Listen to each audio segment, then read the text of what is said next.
श्री स्वामी समर्थ।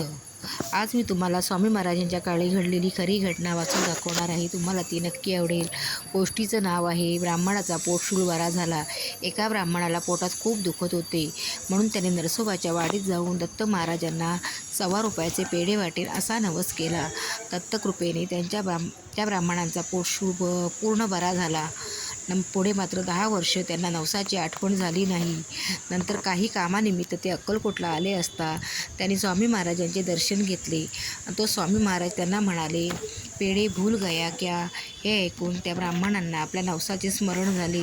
त्याबद्दल त्यांना पश्चाताप झाला। नंतर त्यांनी स्वामींचे पाय धरले आणि क्षमा मागितली व तेथील सेवेकऱ्यांना व जमलेल्या मंडळीला त्यांनी पेढे वाटले व आपला नवस पूर्ण केला।